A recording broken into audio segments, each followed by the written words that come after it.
الخلق كلهم محمد سيد الكونين والثقلين والفريقين من عرب ومن عجم هو الحبيب الذي ترجى شفاعته. السلام علیکم ورحمۃ اللہ وبرکاتہ. الحمد للہ رب العالمین والصلاة والسلام علی رسولہ الکریم وعلی آلہ وصحبہ اجمعین ومن تبعہ بإحسان الی یوم الدین. اما بعد.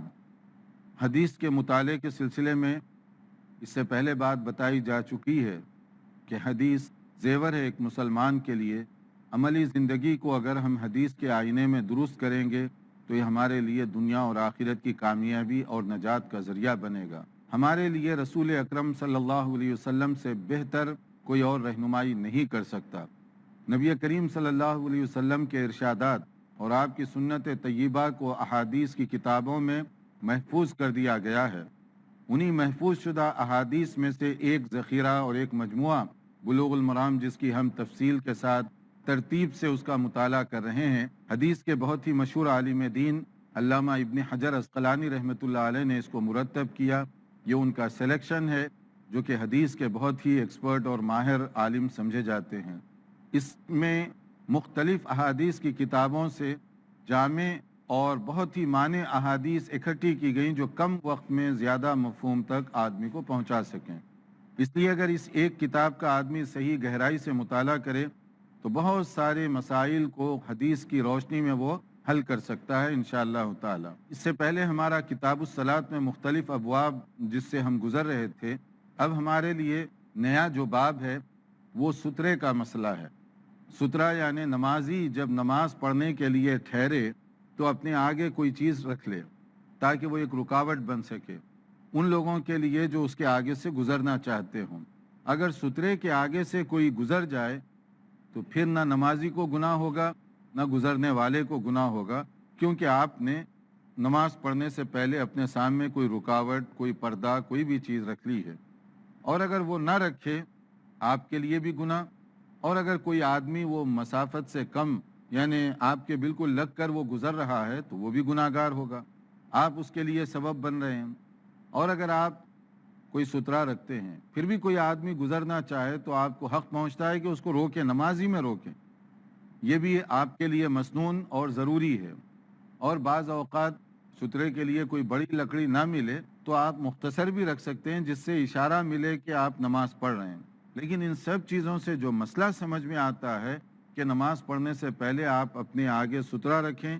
یا کسی چیز کو آڑ بنا کر، جیسے ستون کے ساتھ آپ نماز پڑھ رہے ہیں، وہاں چیئر رکھی ہوئی ہے اس کے پیچھے نماز پڑھ رہے ہیں، کوئی نہ کوئی رکاوٹ ہو تو یہ آپ کے لیے اور نماز پڑھنے والے دونوں کے لیے زیادہ بہتر ہوگا. ورنہ آپ دیکھیے حدیث میں جو اس کا تصور پیش کیا گیا وہ کتنا سیریس ہے. رسول اکرم صلی اللہ علیہ وسلم نے ارشاد فرمایا، لو یعلم المار بین یدی المصلی ماذا علیہ من الاثم لکان ان یقف 40 خیر لہ من ان یمر بین یدیہ. کہ اگر اس بات کا صحیح اندازہ ہو جائے کہ میں اس کے سامنے سے گزروں گا جو گزرنے والا ہے تو وہ 40 سال ٹھہرنا گوارا کرے گا مگر آگے بڑھنا گوارا نہیں کرے گا. کیوں نہیں گزرے گا؟ اس لیے کہ بہت زیادہ گناہ ہے.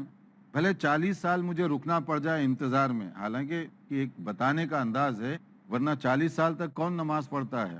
زیادہ زیادہ نماز ہوتی ہے 5 منٹ 7 منٹ یا 10 منٹ، اس کے بعد تو وہ سلام پھیر دے گا. یعنی 40 سال تک رکنا گوارا کرے گا مگر اتنا زیادہ گناہ لینا گوارا نہیں کرے گا. اس کا مطلب بہت زیادہ یہ گناہ کی چیز ہے. اگر کوئی آدمی فوری طور پر گزر جائے تو وہ بھی اپنے لیے نقصان کر رہا ہے، دوسروں کے لیے بھی نقصان پہنچا رہا ہے. تو نبی کریم صلی اللہ علیہ وسلم سے پوچھا گیا کہ وہ رکاوٹ جو رکھے کتنی بڑی لکڑی ہو، میز ہو، ٹیبل ہو، کیا ہو؟ تو آپ نے فرمایا مثل مؤخرۃ الرحل، یعنی کجاوا جو اونٹ وغیرہ وہ لوگ جب سواری کے لیے استعمال کرتے تو اس پہ بیٹھنے کے لیے ایک رکاوٹ رکھتے تھے، یعنی ٹیک بھی لگا لیتے اس سے اور وہ ایک رکاوٹ بھی بن جاتی. تو وہ بہت ہی مختصر، جیسے ایک ہاتھ کی جو جس کو ہم آدھا گز کہیں گے اس طرح کے لگ بھگ. اگر اتنی کوئی چیز ہو تو یہ بھی ٹھیک ہے. یا آج کل کی اصطلاح میں آپ اگر بیگ پکڑتے ہیں ہاتھ میں، بیگ سامنے رکھ دیں وہ آپ کے لیے جو ہے ایزی سترا بن جائے گا. اور اگر مسجد میں جاتے ہیں ستون کے پیچھے کہیں پر سنت اور نفل فرض میں نہیں ہے، بات فرض کا آگے آ رہا ہے کہ امام اگر ہو تو امام کے آگے جو سترا ہوگا اس کے پیچھے جتنے نمازی ہیں سب کو وہی کور کرے گا. مطلب یہ ہے کہ اگر امام کے آگے سمجھیے کہ اس نے سترا رکھا ہوا ہے، جماعت کھڑی ہو گئی، اب پیچھے 1000 آدمی نماز پڑھ رہے ہیں تو الگ الگ سترا نہیں رکھیں گے، وہ امام کا اکیلے کا سترا وہ 1000 آدمیوں کو کور کرے گا. ان کے سامنے سے کوئی اگر گزرے گا بھی تو نہ گزرنے والے کو گناہ نہ نمازیوں کو گناہ، کیونکہ وہ سترا ان کو کور کر رہا ہے. جب آپ اکیلی اپنی نماز پڑھ رہے ہیں، نفل پڑھ رہے ہیں، سنت پڑھ رہے ہیں، تو اس وقت اکیلے سترے کا اہتمام کرنا چاہیے. وہ ملا ہوا سترا سب کے لیے کافی نہیں ہو سکتا. اور اسی طرح سے آپ دیکھیں گے کہ اگر سترا رکھا ہوا ہے پھر کوئی آگے سے گزرنا چاہتا ہے تو آگے سے گزرنے والے کو آپ کیا کریں، اس کے لیے کہا گیا کہ اس کو روکیے آپ. جسے کہا گیا اذا صلی احدکم الی شیء یسترہ من الناس فاراد احد ان یجتاز بین یدی فلیدفعہ، کہ اگر کوئی آدمی سترے کو اوور رول کرنا چاہ رہا ہے، مثلا آپ سترے کے پیچھے نماز پڑھ رہے ہیں آرام سے، ایک صاحب جلدی میں گزر رہے ہیں، تو آپ کا کام کیا ہے، جانے کے لیے مت چھوڑو اس کو، آپ اس کو روک دو. اور اگر وہ پھر بھی نہیں گزرتا فَإِنْ أَبَى فَلْيُقَاتِلْهُ، اگر وہ انکار کرے تو زور سے ڈھکیل دو اس کو. کیوں؟ فَإِنَّمَا هُوَ شَيْطَان، یہ حدیث کے الفاظ ہیں کہ وہ شیطان ہے، کہ آپ اس کو توجہ بھی دلا رہے ہیں، اشارہ بھی کر رہے ہیں، پھر بھی وہ گزر رہا ہے. یہ بخاری اور مسلم کی حدیث ہے. تو اس کا طریقہ یہ بتایا گیا کہ آپ نماز پڑھ رہے ہیں، اچانک کوئی آ گیا تو ہاتھ سے اشارہ ہے تھوڑا سا، تو اس کو سمجھ میں آ جائے گا، عقل مند آدمی ہے، لیکن پھر بھی آپ کے ہاتھ کو یہ کرے گا تو آپ بھی ڈھکیل دیجئے اس کو، تاکہ اس کو بھی محسوس ہو کہ یہ مسئلہ کوئی سیریس مسئلہ ہے. کوئی چیز سترے کے آگے سے اگر گزر بھی جائے تو اس کا آپ کو جو ہے کوئی نقصان نہیں پہنچے گا، آپ کی نماز بڑی آرام کے ساتھ ہو سکتی ہے. یہ ہے سترے کے بارے میں چند ضروری باتیں جس سے آپ اندازہ کر سکتے ہیں کہ سترے کی بڑی اہمیت ہے، بہت ہی امپورٹنس کے ساتھ اس کو بیان کیا گیا. عام طور پر لوگ جو ہے سترے کی پابندی نہیں کرتے، وہ نماز پڑھتے پڑھتے کبھی آپ نے دیکھا ہوگا ایسی جگہ ٹھہرتے ہیں جو گیٹ ہوتا ہے مسجد کا اس کو بلاک کر دیتے ہیں. اب سارے نمازی پڑھ بھی سنت رہے ہیں، نفل رہے ہیں، اب سارے نمازی ٹھہرے ہوئے ہیں، کوئی آگے جا رہا ہے، کوئی پیچھے جا رہا ہے، کوئی اس کو جمپ کرنا چاہتا ہے، کوئی سجدے کے انتظار میں ہے کہ سجدے میں جائیں تو سارے اس کے اوپر سے چلے جائیں. تو آپ کیوں ایسی پرابلم پیدا کر رہے ہیں لوگوں کے لیے؟ کیونکہ فرض نماز ہونے کے بعد آدمی کو اگر وہیں پر سنت یا نفل پڑھنی ہے تو وہ ذرا لوگوں کا خیال رکھے، جب لوگ نکل جائیں اس وقت پڑھے، یا ایسی جگہ پڑھے جس سے دوسروں کو ڈسٹرب نہ ہو. اب آپ اپنی نفل کے لیے سب کو ٹھہرا کر دیے، اس لیے کیا ہوتا ہے جمعہ کے دن جو ہے یہ دونوں طرف سے کشمکش چلتی ہے. بعض نفل پڑھنے والے سمجھتے ہیں اندر پڑھوں گا تو پھنس جاؤں گا، تو وہ آ کر جلدی سے گیٹ کے پاس نفل شروع کرتے ہیں. اور بعض لوگ یہ سمجھتے ہیں جلدی نہیں نکلیں گے تو کوئی نفل شروع کر دے گا، اب وہ جلدی کرتے ہیں کہ کسی طرح سے بھاگیں، دونوں میں رساکشی، نماز میں ہی رساکشی ہو رہی ہے. تو اب نماز کیسے پڑھیں گے؟ دونوں کے لیے پرابلم ہے. تو اچھا اور سمپل مسئلہ ہے کہ نماز ختم ہو گئی الحمدللہ، گھر میں جا کے سنت پڑھ لیجئے، نفل پڑھیے. نہیں وہیں پر پڑھنا چاہتے ہیں ذرا انتظار کیجئے، لوگوں کو نکلنے دیجئے، کیا معلوم کسی کو کام ہے، بیماری ہے، کوئی اور پرابلم ہے، جلدی جانا چاہتا ہے، آپ بلاک کیوں کر رہے ہیں دوسروں کو؟ اور اگر پڑھنا چاہتے ہیں پھر سترے کا انتظام کر لیجئے تاکہ آگے سے کوئی گزرے تو اس کو کوئی نقصان بھی نہ ہو. تو سترے کا مسئلہ تو کلیئر ہو گیا. اس میں اگر کوئی آپ کی طرف سے کوئی بات ہے سترے کی، قبل اس کے کہ ہم دوسرا چیپٹر شروع کریں کہ نماز میں خشوع کیسے پیدا کیا جاتا ہے، وہ آگے کا آ رہا ہے، اس سے پہلے اگر کوئی بات ہو تو آپ پوچھ لیجئے. جی آپ پوچھنا چاہتے ہیں. شیخ جیسا آپ نے ابھی سترے کے بارے میں بتایا، تو اگر ہم فرض کیجیے کسی جنگل میں ہیں تو وہاں پہ پتھر ہوتے ہیں چھوٹے بڑے، سامان میرے ساتھ میں اگر کچھ نہیں ہے تو کیا میں پتھر کو اپنی آڑ بنا سکتا ہوں؟ اگر تو کوئی ایسی جگہ ہے جہاں پر پتھر ہیں یا کوئی رکاوٹ کے لیے تو وہ رکھ لیں. یہ صرف اس صورت میں بتایا جا رہا ہے جب کوئی چیز موجود نہ ہو، نماز کا وقت ہو رہا ہے، تو آپ کم سے کم اس بات کا خیال رکھیں، بس اتنا ہے اس میں. اگر کوئی چیز بھی ہے، پتھر ہے یا کوئی بھی چیز، اس کو آپ سامنے رکھ لیتے ہیں تو وہ مسئلہ ہی ختم ہو گیا پھر. جی آپ کو شیخ، مسجدوں میں بعض لوگ مسجد کی دیوار سے 4 یا 5 صف دور کھڑے رہتے ہیں اور کہتے ہیں کہ سترے کی حد 4 صفوں تک ہوتی ہے، تو ہم اگر 4 یا 5 صف دور بھی کھڑے رہیں گے تو وہ جو قبلے کی دیوار ہے وہ ہمارا سترا بن جائے گی. اور جہاں پر چھوٹی مسجدیں ہوتی ہیں وہ